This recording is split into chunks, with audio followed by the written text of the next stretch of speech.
राज्यसभा सांसद इमरान प्रतापगढ़ी ने हैदराबाद के कुतुब शाह स्टेडियम में संविधान जिंदाबाद जनसभा करते वक्त अमित शाह और नरेंद्र मोदी पर हमला किया। कहा, ये आरएसएस का संविधान नहीं चलेगा, ये बाबा साहब का संविधान चलेगा। आप पूरी वीडियो देखें। इमरान प्रतापगढ़ी, हैदराबाद।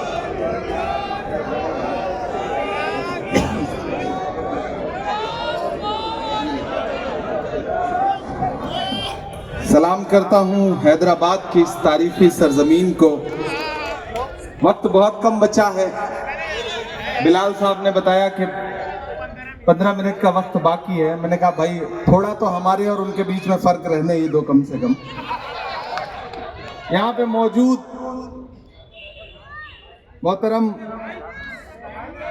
हमारे सीनियर एक्स पीसीसी प्रेसिडेंट साहब, यहाँ पे मौजूद राज्यसभा के सांसद अनिल यादव जी, हमारे साथी फहीम कुरैशी साहब, फेरोज भाई, उस्मान अल हाजरी साहब, अजमत हुसैनी साहब, उबैदुल्ला कोतवाल साहब, खुसरो बियाबानी साहब, आमिर अली साहब, आपके एमएलसी दीपक जॉन जी, उज़मा शाकिर जी, जफर जावेद साहब, शेख अकबर जी, खालिद सैफुल्ला, अहमद खान जी, जीनल गाला जी, सैयद अर्जुमन साहब, और इस पूरे कार्यक्रम में देवन से पूरी शिद्दत से लगे हुए जो ख्वाजा बिलाल साहब। हम करें बात दलीलों से तो रद्द होती है, हम करें बात दलीलों से तो रद्द होती है, उनके होठों की खामोशी भी सनद होती है, कुछ न कहने से भी छिन जाता है एजाज़े सुखन, जुल्म सहने से भी जालिम की मदद होती है। हैदराबाद वालों, ये जो प्रोग्राम है संविधान जिंदाबाद, कांग्रेस पार्टी ने पार्लियामेंट के अंदर देश के होम मिनिस्टर साहब अमित शाह साहब ने जो डॉक्टर बाबा साहब अम्बेडकर जी का अपमान किया, उसके खिलाफ पूरे देश में प्रोटेस्ट के तौर पर, एहतजाज के तौर पर एक प्रोग्राम प्लान किया जिसका नाम रखा जय बापू, जय भीम, जय संविधान। हमारे माइनॉरिटी डिपार्टमेंट ने यह हद किया कि हम देश में 25 बड़ी संविधान जिंदाबाद की सभाएं करेंगे।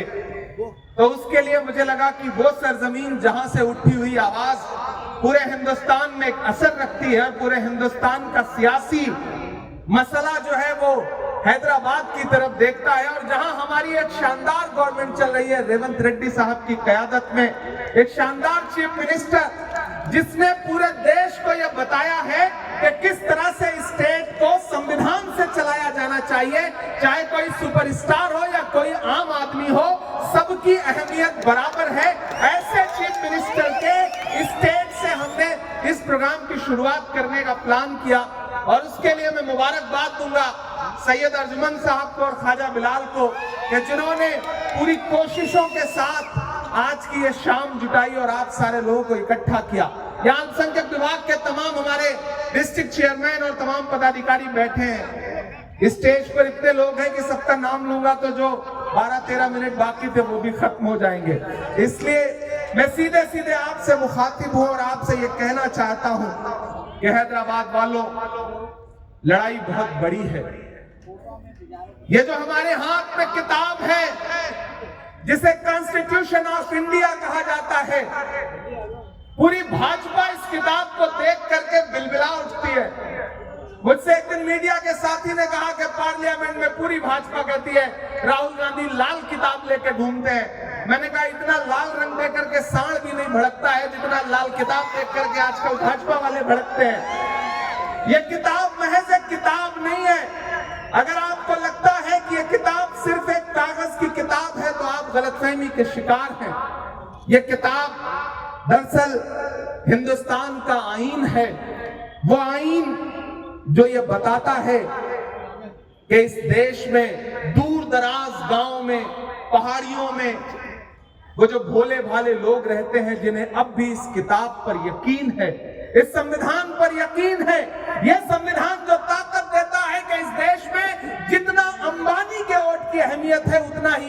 रिक्शा चलाने वाले मजदूर के भी वोट की अहमियत है।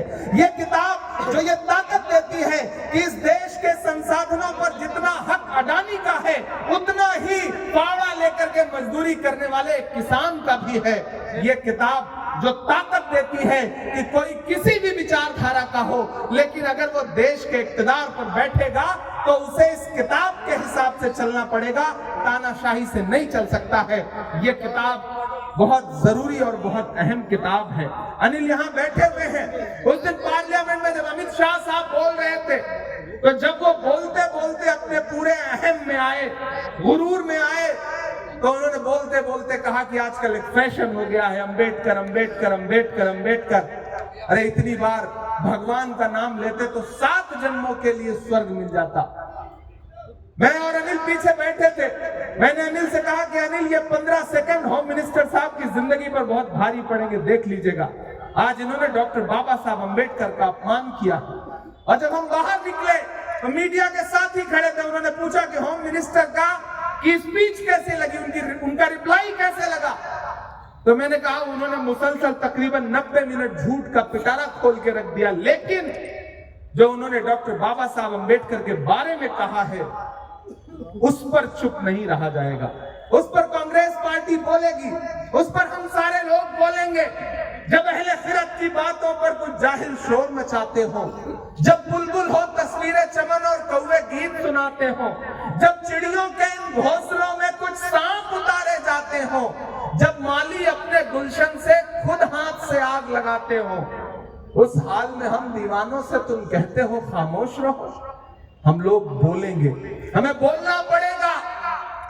हम इसलिए जिंदा हैं कि हम बोल रहे हैं। दुनिया किसी गूंगे की कहानी नहीं लिखती। मैं राहुल गांधी जी के साथ सियासत करता हूं, उनके कंधे से कंधा मिला करके चलता हूं। हमारे नेता ने यह सिखाया है कि मुल्क में नफरतों की आवाजें कितनी भी बुलंद हो, लेकिन जब देश को आपकी जरूरत हो तो अलल ऐलान ये नारा लगा करके खड़े हो जाओ कि नफरत छोड़ो भारत जोड़ो। मैं चला हूं राहुल गांधी के साथ, मैंने देखे हैं राहुल गांधी के पांव के छाले। 4000 किलोमीटर इसी आईन को बचाने की लड़ाई लड़ने के लिए वो इंसान कन्याकुमारी से कश्मीर तक चलता रहा, अपने पैर के छालों की परवाह किए बगैर। मैं चला हूं राहुल गांधी के साथ। मुझसे लोग कहते थे इमरान साहब आप तो सियासत दामाद में हैं, शायर पहले हैं, आप राहुल गांधी के साथ चल रहे हैं, आप क्या कहेंगे? तब मैं कहता था कि जो हर जालिम से टकराएगी वो आंधी बनाऊंगा, जो हर जालिम से टकराएगी वो आंधी बनाऊंगा। नए अंग्रेज आए हैं, नया गांधी बनाऊंगा। वो नया गांधी जो इस मुल्क में नफरतों के खिलाफ लड़ रहा है। हम सारे लोग जो इस स्टेज पर बैठे हैं उसके सिपाही बन करके भाजपा की संविधान के खिलाफ, डॉक्टर बाबा साहब अंबेडकर के खिलाफ जो सोच है उसके लिए सड़क से लेकर के संसद तक लड़ रहे हैं। हम और अनिल दोनों लोग पार्लियामेंट में हैं, हम वहां पार्लियामेंट के अंदर भी लड़ रहे थे और अब सड़क पर भी लड़ रहे हैं। पूरी कांग्रेस पार्टी सड़क पर लड़ रही है। हैदराबाद वालों, इस लड़ाई में मैं आपको शामिल करता हूं। आज बहुत ज्यादा तकरीर का वक्त नहीं है, लेकिन आपसे बस ये कहने आया हूं कि इस दौर में खामोश रहने से काम नहीं चलेगा। हैदराबाद वो सरजमीन है जिसने हमेशा मुल्क को सही डायरेक्शन दिया है। हैदराबाद से उठी हुई आवाजें पूरे देश में एक असर रखती हैं। यहाँ चलने वाली हुकूमत एक इंसाफ पसंद हुकूमत है और मैं तो रेवंत रेड्डी साहब को इस बात के लिए भी मुबारकबाद दूंगा कि उन्होंने ड्रग्स के खिलाफ जो कैंपेन चला रखी है वो मुबारकबाद की मुस्तहक है और उसके लिए पूरे मुल्क में लोगों को खड़ा होना चाहिए। मैं अभी पिछले दिनों एक मिनिस्ट्री की मीटिंग में था, स्टैंडिंग कमेटी की, मैंने वहां भी आवाज उठाई कि जिस तरह से तेलंगाना के चीफ मिनिस्टर ड्रग्स के खिलाफ कैंपेन चला रहे हैं उससे पूरे मुल्क को सीखने की जरूरत है। तो हैदराबाद वालों, मैं आपको पुकारने आया हूं, जो ये सोचते हैं कि संविधान का नुकसान कर लेंगे, आईन को पामाल कर लेंगे, आपको एक बात समझनी है, इस देश के दलित भाई, इस देश के पिछड़े, इस देश के आदिवासी, इस देश के अकलियतों के, चाहे वो मुसलमान हो, चाहे सिख हो, चाहे ईसाई हो, चाहे जैन हो, चाहे बौद्ध हो, चाहे पारसी हो, दरअसल ये लड़ाई बहुत बड़ी है। भाजपा चाहती है कि ये लड़ाई मजहबी लड़ाई बन जाए, धार्मिक एंगल घुस जाए, लेकिन जब जब भाजपा धर्म का नारा लगाए तब तब आप आईन पर अड़े रहना। सिर्फ मसले नहीं मजहबो दीन के, वो तो कातिल हैं भारत के आईन के। ऐसे जमहूरियत के गुनहगार को, ऐसी सरकार को, ऐसे दरबार को मैं नहीं मानता, मैं नहीं मानता। मैं उनके खिलाफ खड़ा हूं, हम सारे लोग उनके खिलाफ खड़े हैं और आपको भी पुकारते हैं कि इस लड़ाई में आपको आईन के साथ खड़ा होना है। हैदराबाद वालों, आप बड़ी तादाद में यहाँ इकट्ठा हैं। मैं आपकी मौजूदगी को सलाम करता हूँ और मुबारकबाद देता हूँ पूरी टीम को जिसने ये प्रोग्राम ऑर्गेनाइज किया है। आज चूंकि वक्त बहुत कम है, मैं आपसे क्या ज्यादा गुफ्तगू करता, लेकिन इतना आपसे कह रहा हूँ कि फिर से एक बार समझदारी के साथ, होशियारी के साथ हैदराबाद से आवाजें पूरे देश में जानी चाहिए। यहाँ से आवाज उठनी चाहिए, यहाँ की आम आवाम को आवाज उठानी पड़ेगी कि मुल्क में आईन बचेगा तभी मुल्क बचेगा। डॉक्टर बाबा साहब अम्बेडकर का संविधान बचेगा तभी मुल्क बचेगा। महात्मा गांधी के उसूल बचेंगे तभी मुल्क बचेगा। मौलाना अबुल कलाम आजाद की सदाएं बचेंगी जो उन्होंने जामा मस्जिद दिल्ली की सीढ़ियों पे खड़े होकर दी थी, तभी मुल्क बचेगा।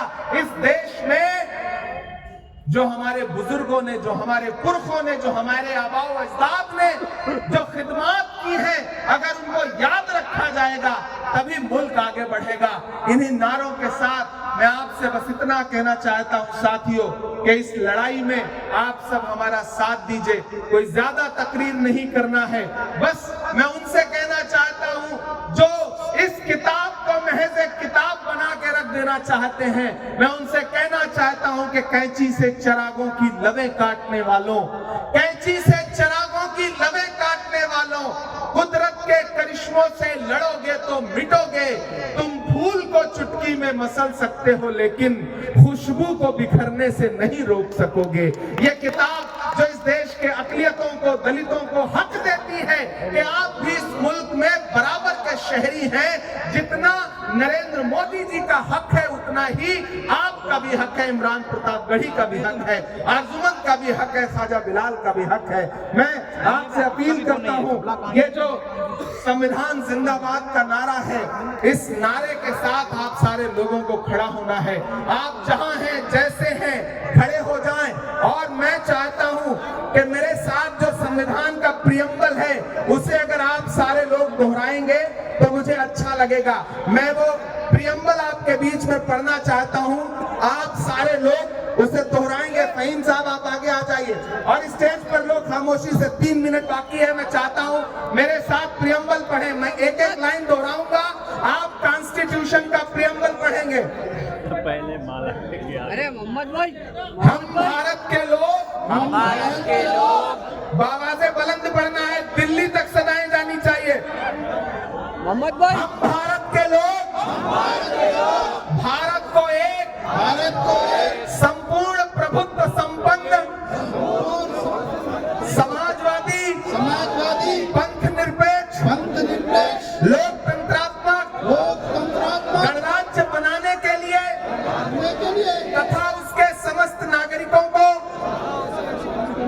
सामाजिक, आर्थिक और राजनीतिक न्याय विचार, अभिव्यक्ति, विश्वास, धर्म और उपासना की स्वतंत्रता, प्रतिष्ठा और अवसर की समता प्राप्त कराने के लिए तथा उस सब में व्यक्ति की गरिमा और राष्ट्र की एकता और अखंडता सुनिश्चित करने वाली बंधुता बढ़ाने के लिए दृढ़ संकल्प होकर अपनी इस संविधान सभा में आज तारीख 26 नवंबर 1948 ईस्वी को एतद द्वारा इस संविधान को अंगीकृत, अभिनिमित और आत्मार्पित करते हैं। ये संविधान का प्रियम्बल है जो संविधान में लिखा है, जो हमें बराबरी का हक देता है। मेरे साथ नारा लगाइएगा, संविधान जिंदाबाद, संविधान जिंदाबाद, संविधान जिंदाबाद। बहुत शुक्रिया हैदराबाद, फिर आपसे मुलाकात होगी। इतनी बड़ी तादाद में आप सारे लोग इकट्ठा हुए, शुक्रिया, बहुत बहुत जय हिंद।